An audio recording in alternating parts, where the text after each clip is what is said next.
할렐루야. 신실하신 하나님을 찬양합니다. 오늘 8월 11일입니다. 8월 11일 수요 예배 하나님 앞에 올려드립니다. 함께 찬양 나누길 원합니다. 오 신실하신 주. 이 찬양 모두 아시죠? 오 신실하신 주. 하나님 한 번도 나를 실망시킨 적 없으시고 이 찬양 함께 나누길 원합니다.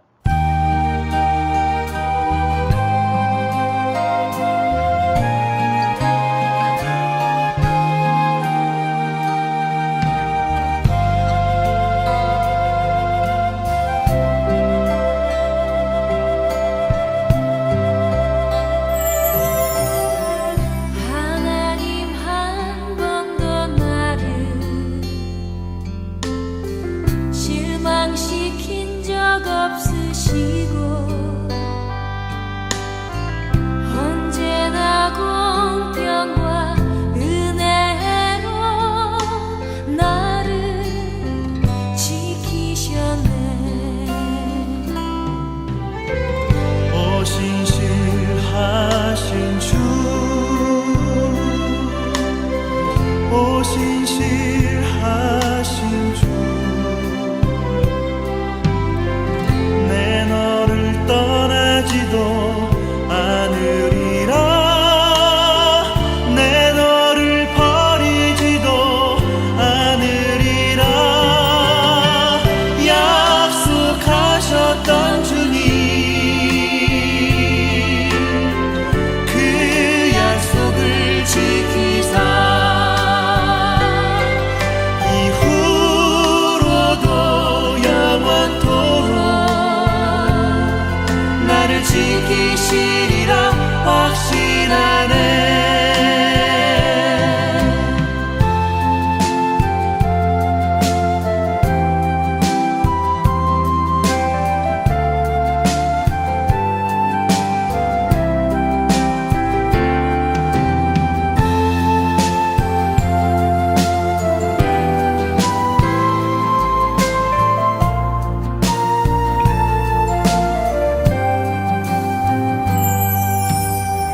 지나온 모든 세월들 돌아보아도 그 어느 것 하나 주의 손길 안 미친 건 전혀 없네. 오 신실하신 주, 오 신실하신 주,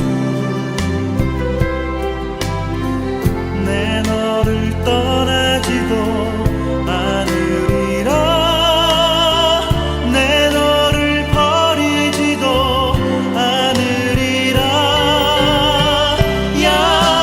약속하셨던 주님, 그 약속을 지키사 이후로도 영원토록 나를 지키시리라 확신하네. 이후로도 영원토록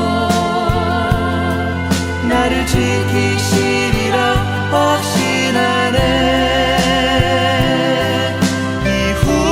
이후로도 영원토록 나를 지키시리라 확신하네. 나를 지키시리라 확신하네.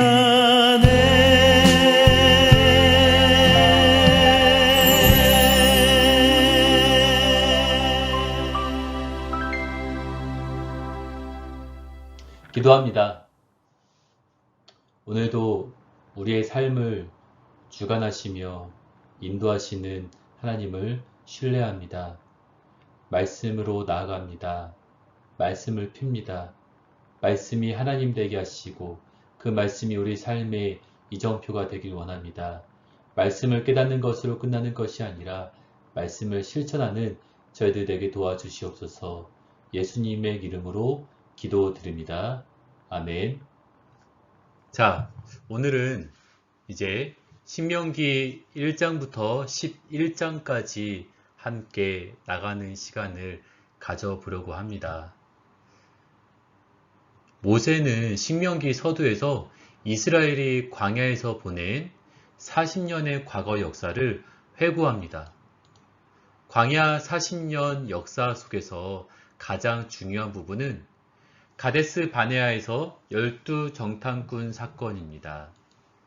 가나안 정탐의 목적은 단지 어느 길을 따라 어느 성읍으로 들어갈지를 결정하는 것이었습니다. 그런데 하나님의 약속을 믿지 못하고 하나님의 명령을 거역하는 불순종으로 인해 출애굽 1세대는 약속의 땅에 들어가지 못했습니다. 다시 말씀드리자면은 가나안 땅 그 전탐꾼은 거기에 들어갈지 말지, 쳐들어갈지 말지를 결정하는 것이 아니라 어느 길로 가야지 더 효율적으로 피를 덜 흘리고 전쟁에서 승리할 수 있는지를 하는 것인데 12명 중에 10명은 아예 그곳에 가지 말자. 우리는 밥이나 다름없다. 우리는 그들의 밥이다. 라고 그렇게 말하면서 우리는 메뚜기 떼와 같다라고 그렇게 말하면서 아예 가나안 땅에 들어가는 것을 아예 포기하자는 그러한 말을 하는 것이었죠. 이것이 바로 하나님의 명령, 하나님의 말씀에 불순종한 것입니다. 자, 그래서 모세는 새로운 출애굽 2세대에게 세상 사는 날 동안 하나님에게 순종하고 하나님을 경외하는 법을 가르치려고 시내산에서 받은 율법을 재교육합니다. 자, 이것이 이제 신명기 1장부터 11장까지의 전체적인 그런 프레임이죠. 우리는 우리들의 지난날을 뒤돌아볼 때 얼마만큼 하나님의 말씀에 순종하였는지를 뒤돌아보기를 원합니다. 자, 민수기에서 이스라엘 백성이 시내산을 출발해 신명기의 모압 평지에 도착하기까지 40년의 광야 생활 역사는 길고도 먼 방황의 시간이었습니다. 시내산에서 가데스 바네아까지는 사실 10하루 만에 갈 수 있는 거리였습니다. 하나님이 창세기에서 아브라함과 약속하신 언약을 지키시기 위해 출애굽기에서 그리스도의 예표인 유월절 어린 양의 피로 구속하시고 레위기 제사법으로 우리 죄를 깨끗하게 하시려고 예수 그리스도가 죽으시고 거룩법으로 살아나십니다. 그리고 하나님은 민수기의 험난한 광야 생활 동안 이스라엘 백성과 함께 하시며 보호하시고 신명기에서 모세는 하나님이 이스라엘 백성을 약속의 땅으로 인도하려고 명령하신 것을 회고합니다. 그런데 이스라엘 백성은 약속의 땅 가나안을 목전에 두고 12명의 가나안 정탐꾼 사건으로 인해 광야에서 발목이 잡히고 맙니다. 그리하여 10하루길이면 갈 수 있는 약속의 땅을 이제 40년 동안 방황하게 됩니다. 이처럼 하나님의 약속을 믿지 못하는 자들은 세상에 발목이 잡혀 먹고 사는 문제를 원망하다가 죽게 되는 옛사람의 전형적인 모습입니다. 또한 이스라엘의 40년간의 광야 역사는 광야 같은 세상에서 사는 우리 인생과도 같습니다. 그래서 바울은 고린도 교회 교인들에게 이스라엘의 광야 역사를 설명하면서 그들의 불순종을 본받지 말라고 경고합니다. 옛사람의 교만하고 불순종한 광야 역사는 우상 숭배이기 때문입니다. 우리들도 이 땅 가운데 살아가면서 우리의 뜻대로 풀리지 않을 때 하나님을 더 찾아야 되는데 오히려 더 세상적인 방법을 찾고 있지는 않나요? 그러기에 성경은 과거 역사를 통해 현재를 사는 믿음의 백성에게 광야 같은 세상에서 믿음과 순종하는 마음으로 하나님을 섬기는 것의 중요성을 인식시켜 주십니다.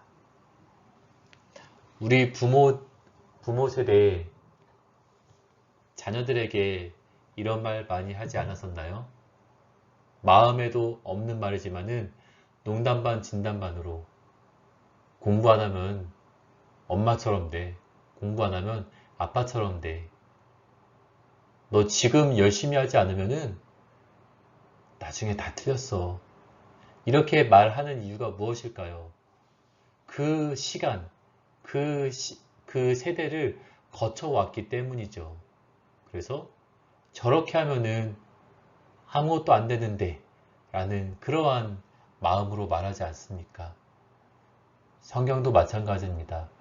불순종했었던 사람들의 그 사례를 반면교사로 삼아 지금 우리는 그때를 본받는 것이 아니라 불순종한 그 사건을 본받는 것이 아니라 더욱더 하나님 앞에 철저하게 나아가야 된다라고 그렇게 우리들 스스로에게 되새기고 있지는 않는지요. 하나님이 시내산에서 세우신 율법의 목적이 있습니다. 무엇입니까? 하나님에게 순종하고 하나님을 경외하는 법을 가르치려는 것이죠. 신명기라는 책 이름처럼 율법을 다시 거론하는 이유는 이제 들어가는 가나안 땅에서 십계명의 핵심인 무엇? 하나님과 이웃을 사랑하며 살게 하시기 위함입니다. 일반적으로 광야는 세상을 의미하고 그리고 가나안은 천국을 상징합니다. 그러나 신명기에서는 가나안 땅이 율법을 실천하며 살아야 하는 세상에 비유되고 있습니다. 성경은 하나님의 구속사역을 점진적으로 반복적으로 설명하기 때문입니다. 그래서 여호수아가 요단강 건넌 것을 모세가 홍해를 건넌 것과 함께 설명합니다. 가나안 땅은 믿음으로 가는 천국을 상징하고 그리고 또 동시에 믿음으로 살아야 하는 세상에 비유합니다. 홍해와 요단강은 이스라엘 백성의 공의와 정직함 때문이 아니라 하나님의 은혜로 건너게 됩니다. 이렇게 하나님의 은혜를 받은 백성에게 광야 같은 세상에서 가나안 같은 세상 문화를 정복하기 위해 반드시 필요한 것입니다.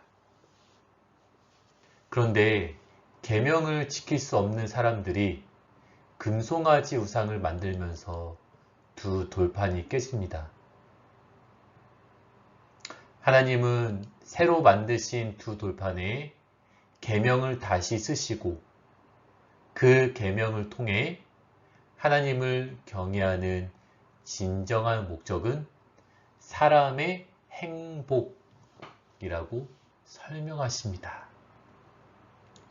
하나님의 요구는 곧 사람의 본분이기 때문입니다. 자, 신명기 1장부터 11장까지 잘 보셨는지요? 지난 주일에 이제 미리 신명기 1장부터 11장까지 통독하시라고 미리 제가 수요예배 예습을 위해서 말씀을 드렸습니다. 사실 저의 이러한 그 설교만 듣고서는 이 신명기 1장부터 11장까지 이해가 잘 되지 않을 것입니다. 하지만 미리 성경을 읽은 후에 이 PPT 설명을 함께 듣게 된다면은 당연히 2배, 3배 이상으로 이해의 속도가 빠르겠지요. 하나님께서 모세를 통해 지난날의 과거를 회고하는 그 시간 속에서 좋았던 것들도 있었을 것이고 좋지 않았었던 것들도 분명히 있을 것입니다. 우리들의 삶도 마찬가지입니다. 지나온 우리들의 삶을 뒤돌아볼 때 감사한 것들도 있었고 또한 부족하거나 아쉬웠었던 것들도 있을 것입니다. 중요한 것은 우리에게 어제만 있는 것이 아니라 바로 내일도 있다라는 것입니다. 내일을 위해 우리의 과거를 뒤돌아보고 더 점진적으로 하나님의 말씀에 순종하며 나가는 저와 여러분이 되시길 주님의 이름으로 축원드립니다. 기도합니다. 하나님, 신명기 1장부터 11장까지 말씀을 우리가 요약하며 하나하나를 따져보았습니다. 해 아래 새 것이 없다라고 합니다. 하나님, 해 아래 새 것이 없지만은 새 것이 되기 위해 날마다 노력하는 사람들은 많이 있습니다. 그 사람이 저희가 되길 원합니다. 노력하며 한 걸음 한 걸음 부족해도 하나님께 나아갈 수 있는 저희들 되게 도와주시옵소서. 예수님의 이름으로 기도드립니다. 아멘. 주기도문으로 수요 말씀 식사를 마치겠습니다. 하늘에 계신 우리 아버지여, 이름이 거룩히 여김을 받으시오며 나라의 임하옵시며 뜻이 하늘에서 이룬 것 같이 땅에서도 이루어지이다. 오늘날 우리에게 일용할 양식을 주옵시고 우리가 우리에게 죄 지은 자를 사하여 준 것 같이 우리 죄를 사하여 주옵시고 우리를 시험에 들게 하지 마옵시고 다만 악에서 구하옵소서. 대개 나라와 권세와 영광이 아버지께 영원히 있사옵나이다. 아멘.